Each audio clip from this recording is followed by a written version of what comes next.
The world is bigger than 5 countries. With these words, President Recep Tayyip Erdogan addressed world leaders gathered in New York for the 69th session of the UN General Assembly in 2014.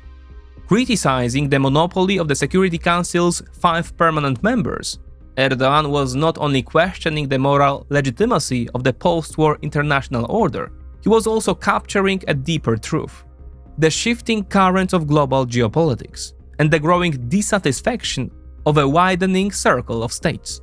These are the so-called middle-tier powers, unwilling to accept the passive and marginal role that the old great powers seek to impose on them in the global balance of power. 12 years later, Erdogan's words resonate even more strongly. They are no longer just another revisionist slogan, but a concise description of a new geopolitical reality. Look at the world map. At first glance, the picture seems simple: an American hegemon and a Chinese challenger. 2 titans whose rivalry will define the 21st century. Echoing the Cold War rivalry between the United States and the Soviet Union, media outlets and analysts eagerly speak of a new Cold War, a world divided into 2 hostile blocs, American and Chinese, with every nation ultimately forced to choose a side. But that framing, however appealing to headlines, oversimplifies the reality. What if the real contest is not only between these 2 superpowers? What if, beneath the surface of bipolar competition, a quiet revolution is unfolding? One that may prove far more consequential, redefining the rules of global politics altogether. On the world stage, a new cast of contenders is taking up more space. Countries collectively known as middle powers. Increasingly, it is the middle powers that are setting the pace of geopolitical change, pushing the world toward a system that is neither unipolar nor bipolar, but chaotically multipolar. International relations now resemble a dense, ever-shifting web of influence, dependencies, and interests. Middle powers are not passive spectators to the US-China rivalry. On the contrary, they are actively shaping their environments, deftly maneuvering between Washington and Beijing, weaving their own networks of alliances, building spheres of influence, and seizing control of strategic straits, trade routes, and energy resources. What exactly are these middle powers? How are they leaving their mark on the global balance of power? And why is this a new reality that has just emerged? Let's find out.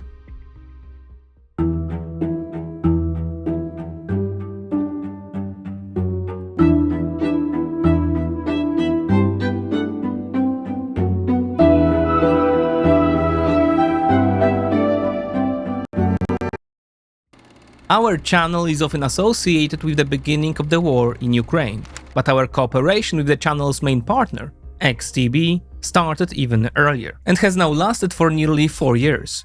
XTB is not only one of the largest Polish fintech companies expanding abroad, but also the platform I personally use for my own investments.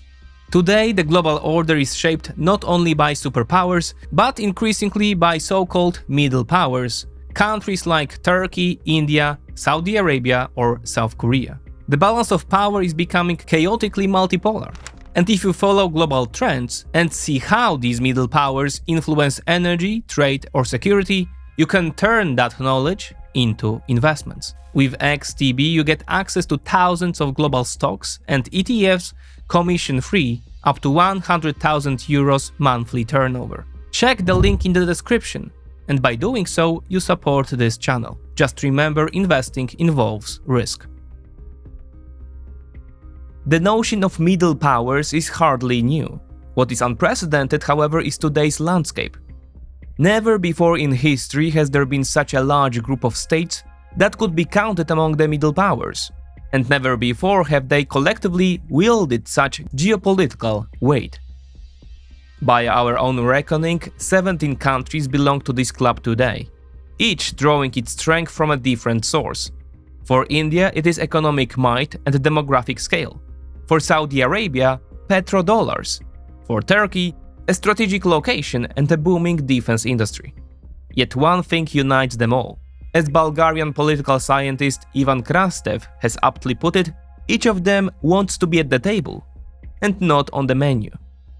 The rise of the middle powers raises a host of questions, but one stands above the rest. Will these states, as the new architects of the global order, build a more stable, multipolar world? Or will their ambitions and rivalries ignite new, unpredictable conflicts? Ones that could plunge the international system into a crisis, even deeper than the US-China rivalry. The concept of the middle power has a surprisingly long history. It was first coined by the 16th century Italian diplomat and thinker Giovanni Botero. Though the term has been part of a political discourse for 5 centuries, capturing its essence and defining it precisely remains a challenge. For Botero, a middle power was above all a state with sufficient military strength to function independently, without falling into the orbit of one of the great empires. In his day, that meant polities like the Republic of Venice, which managed to hold its own in a region dominated by Spain, the Ottoman Empire, and Austria. The term took a very different meaning after World War II. It was then applied to countries such as Canada and Australia. In this newer interpretation, material strength receded into the background, while behavioral attributes come to the fore.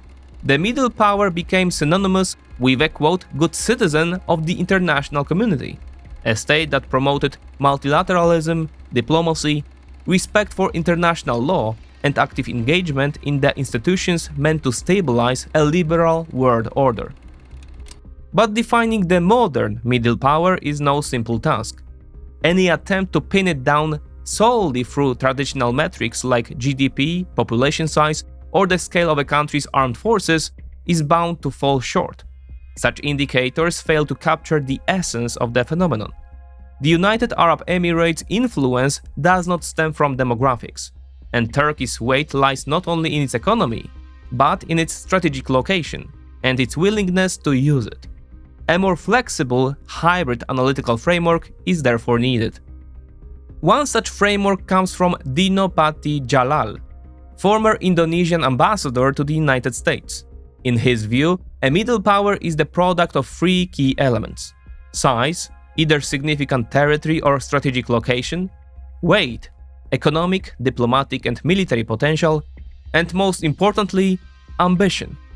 This last behavioral factor is decisive. It means a state's conscious will and practical capacity to shape events in its own region and to limit the influence of outside powers in its immediate neighborhood. In the end, it is not potential, but action that determines middle power status. This definition is, of course, imperfect and somewhat arbitrary, but it captures the spirit of the new era middle powers: autonomous, assertive actors in the face of US-China rivalry.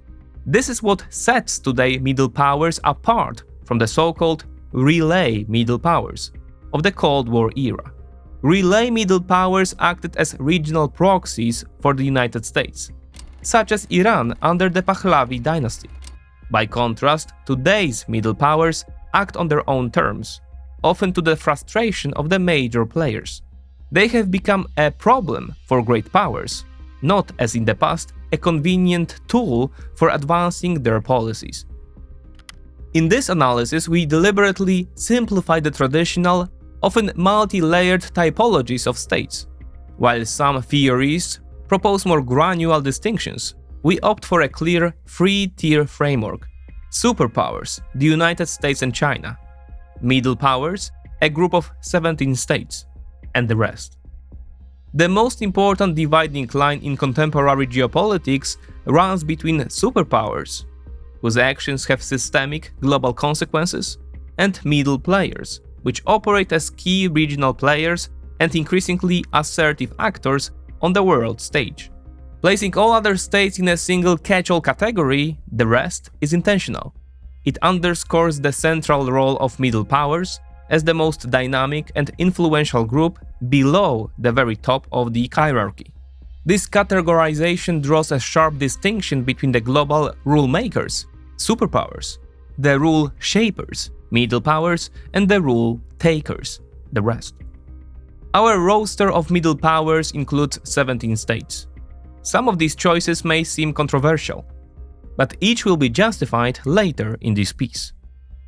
We begin our case studies with Turkey, which in many ways is the quintessential middle power, with its strategic location at the crossroads of two continents, a population of roughly 85 million, the world's 16th largest economy, a robust defense industry, and NATO's second largest standing army. Turkey possesses the ideal foundation for pursuing an ambitious foreign policy. Ankara seeks to dominate its immediate neighborhood.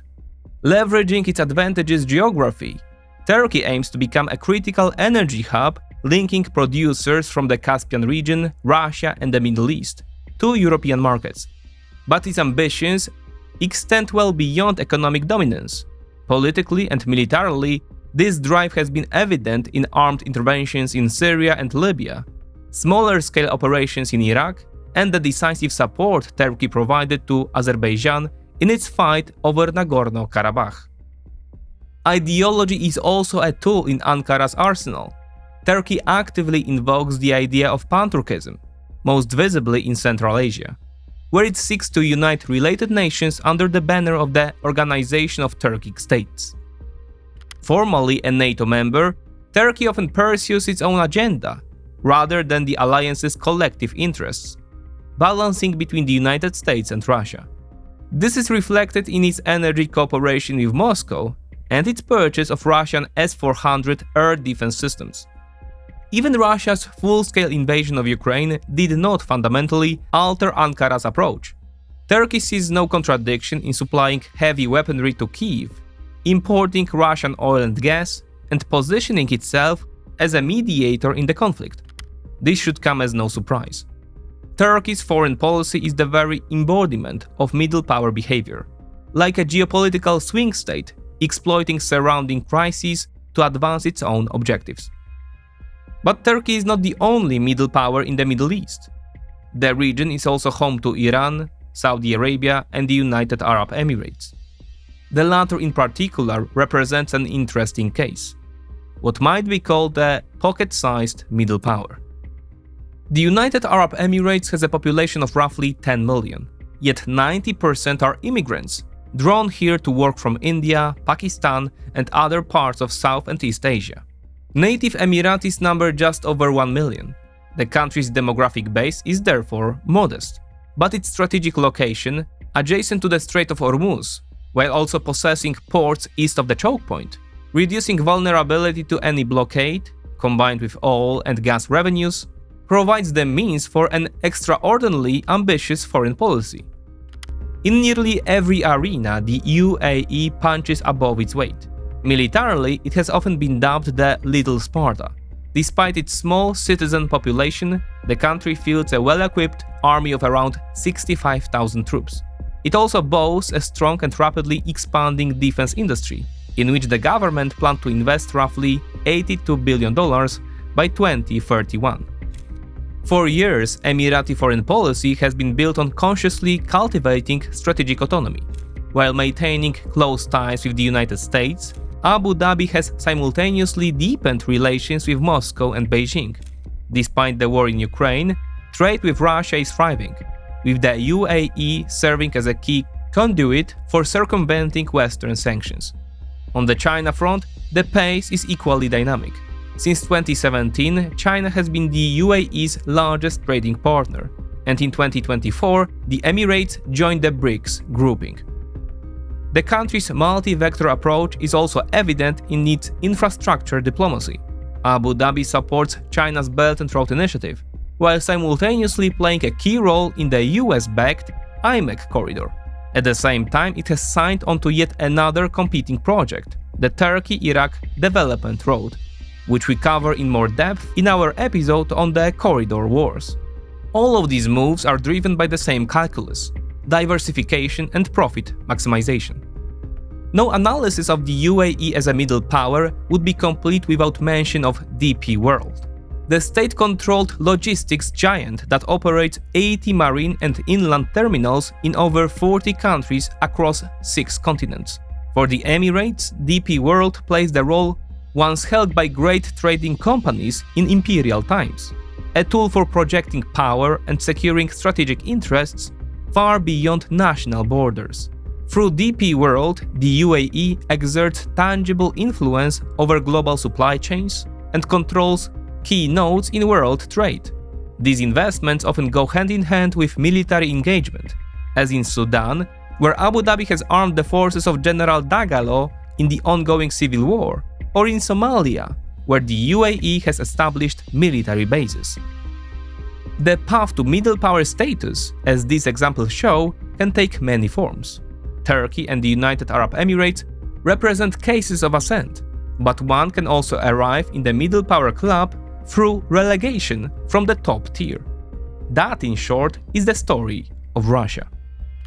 Since Peter the Great's victory over Sweden at Poltava in 1709 secured Russia's place as a European power, Moscow's standing in the global hierarchy has been a matter of existential importance. For nearly 3 centuries, first as the Russian Empire, then as the Soviet Union, Moscow was not only a member of the world's most exclusive club, but for decades during the Cold War, one of its 2 leaders, a superpower shaping the fate of half the globe. The collapse of the USSR in 1991 came as a profound shock to this deeply ingrained great power identity. Although the prevailing consensus has long held that post-1991 Russia remained a global power, by virtue of inheriting the Soviet nuclear arsenal and a permanent seat on the UN Security Council, this claim is difficult to defend in light of the facts.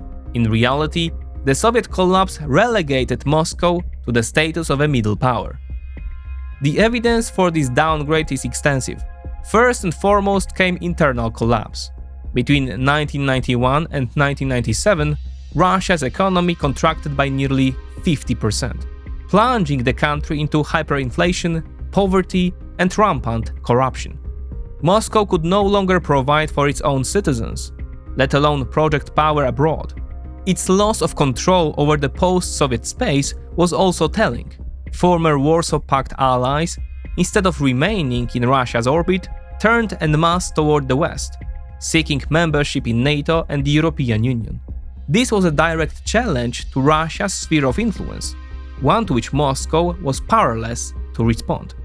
The most symbolic marker of this decline was the First Chechen War, when Russia was incapable of asserting control even within its own borders. Seen in this light, the notion of post-Soviet Russia as a global power is untenable. Possessing the attributes of global reach, such as nuclear weapons, did not change the fact that after 1991, Russia was essentially a middle power, much like Britain or France, after the loss of their colonial empires.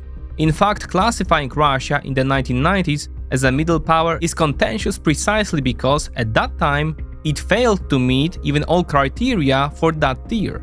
It lacked the capacity to shape events in its immediate neighborhood, as demonstrated by the disintegration of the post-Soviet space and the war in Chechnya. The situation changed only with Vladimir Putin's rise to power. He initiated a slow process of restoration, centralizing the state apparatus, wielding oil and gas as geopolitical weapons, and modernizing the armed forces. Gradually, Russia also began to reintegrate the post-Soviet space under its control, first through the Second Chechen War in 2000, then the invasion of Georgia in 2008, followed by the seizure of Crimea and parts of the Donbas in 2014. Each of these steps was a calculated act of revisionism, aimed at reclaiming a lost empire and regaining global superpower status. In this context, the full-scale invasion of Ukraine was meant to be the culmination of Putin's more than 2-decade-long project. This is evident from the ultimatum Moscow delivered to the United States just weeks before the attack, demanding the withdrawal of NATO forces stationed in new member states admitted after May 1997. In effect, Russia sought to roll back NATO's expansion and restore a sphere of influence order. Had Putin's gambit succeeded, Moscow would have forced both the United States and China to once again acknowledge it as a peer superpower. But that did not happen. Russia remained trapped in middle power status. Worse still, the gap separating it from China and the United States continues to widen. This perspective also explains why Putin is so determined to continue the war. He understands that the path to restoring the Russian Empire runs through Ukraine.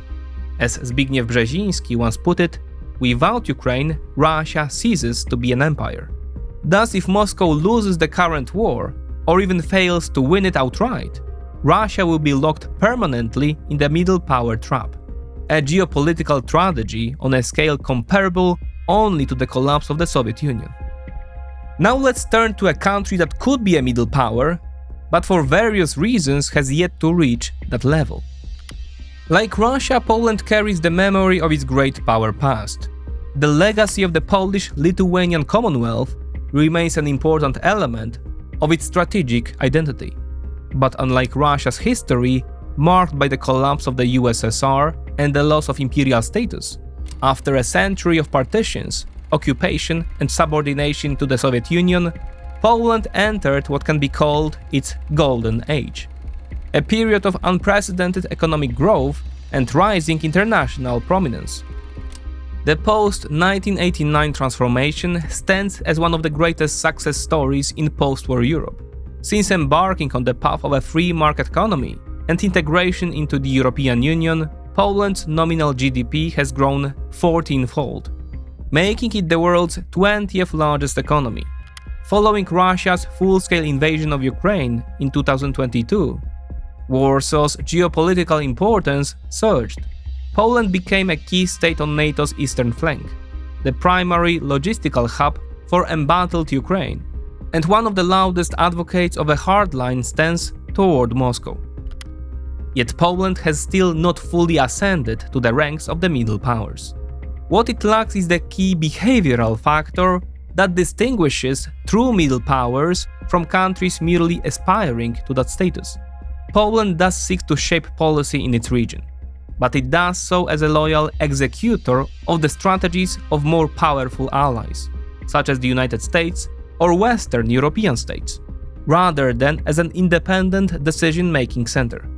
Its foreign policy remains largely reactive, with limited ability to build and sustain its own sovereign agenda. This is compounded by deep domestic polarization and the absence of cross-party consensus on strategic issues. Ambitious projects, whether infrastructural or geopolitical, often become hostages to internal disputes, subject to drastic revision or outright abandonment after each change of government. In such an atmosphere, it is difficult to build the posture of a serious international player. Poland thus possesses the full set of instruments needed for middle power status, sufficient demographic, economic and military weight, the so-called hardware, but it lacks the software. Political elites capable of harnessing the country's greatest potential in over 3 centuries. Poland's historic opportunity to make a geopolitical leap into the higher league may soon close. An impending demographic crisis and the exhaustion of its current growth model pose existential threats to its ambitions.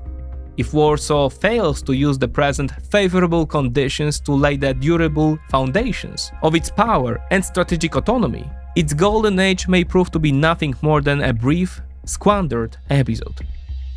In analyzing the phenomenon of middle powers, another striking divide emerges: the split between the northern camp and the southern camp. And this is not a purely geographic distinction, but rather a socio-economic one, deeply rooted in historical experience, especially the legacy of colonialism. The North includes the traditional middle powers: Canada, Australia, Japan, South Korea, Germany, the United Kingdom, and France. These are typically stable, liberal democracies, deeply integrated into the Western economic and security systems. As beneficiaries of the post-war liberal order, they have a natural inclination toward the pro-status quo stance. Their foreign policy often follows the good international citizenship model, focused on promoting multilateralism, diplomacy, and acting as a system stabilizers. While historically aligned with the United States, in recent years, many have shown interest in pursuing so-called strategic autonomy.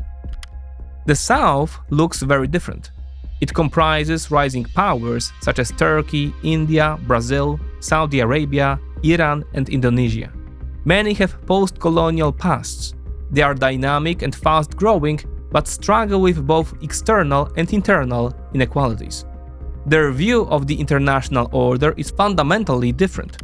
They see existing structures, especially those with the greatest decision-making power, such as the UN Security Council, as unjust, oppressive, and dominated by the North. Unlike the North, they have no interest in defending the old order. Indeed, they actively work toward its erosion. Southern powers are thus revisionist by nature, focused on competition, transactional relationships, and the pursuit of their own particular interests. If the middle powers of the North serve as stabilizers of the old order, those of the South are revisionists, actively working toward its downfall. Beyond the colonial era, the more recent roots of this divide can be traced to the outcome of the Cold War. It was the North, led by the United States, that emerged victorious. Russia, despite being one of the most northerly countries in the world geographically, today belongs geopolitically to the South. Yet it is not Russia but China that now leads the southern camp. This has far-reaching consequences. The ambitions of the South's powers can quickly become flashpoints for new wars and conflicts, something already unfolding before our eyes. Turkey's regional aspirations have driven its interventions in Syria, Libya, and the Caucasus. Israel, once a US relay middle power in the region, and now a revisionist middle power in its own right, is also seeking to reshape the Middle East according to its own design. Conflicts are also emerging between the middle powers themselves. A prime example is the relationship between Saudi Arabia and the United Arab Emirates. Formally cordial, yet marked by a fierce competition for regional influence, from Yemen to the Horn of Africa to Sudan. In conclusion, middle powers are an independent and enduring geopolitical phenomenon. Their rise rooted in a deeper historical process that Kishore Mahbubani calls the Great Convergence, the catching up of the rest of the world with the West in terms of living standards, aspirations, and norms. It is this convergence, rather than great power rivalry, that is the true source of their strength and autonomy. That said, the confrontation between Washington and Beijing acts as a powerful catalyst, accelerating the rise of the middle powers. By balancing between a hegemon and a challenger, they can maximize their gains without having to commit unequivocally to either side. In a unipolar era, a hegemon can always punish the disobedient. But when there are two dominant powers, agile middle powers can play them off against each other. The membership of this group is also fluid. With favorable conditions and sound decision-making, countries such as Poland, Italy, Spain, Argentina, Mexico, Thailand, the Philippines, or Kazakhstan could join the middle power ranks. Even Ukraine, should the war's outcome be favorable, could set itself on a middle power trajectory. Conversely, current members could fall out of this category if they pursue misguided policies. Many will have noticed the gap on our map where Africa stands. The continent certainly has many aspirants. South Africa, Nigeria, Ethiopia, Egypt, and Algeria are among them. Yet under the stricter definition of middle power we use, one that leaves no room even for Italy or Mexico, no African state currently qualifies. The mere weakness of the neighborhood is not enough to secure a place in this group. That does not mean this will not change in the future. The real question then is no longer whether the age of middle powers has arrived. It is already here. But the great unknown is whether modern middle powers will become the architects of a new, stable order, or merely the heralds of permanent chaos, where every player acts solely on its own interest and the global stage becomes an arena of endless regional wars. The fact that the majority within the middle power ranks, 10 out of 17, are revisionist Southerners, suggests that this is only the beginning of the changes. Yet when today's revolutionaries from the South finally secure their own sought place at the table, might they not become tomorrow's defenders of the status quo?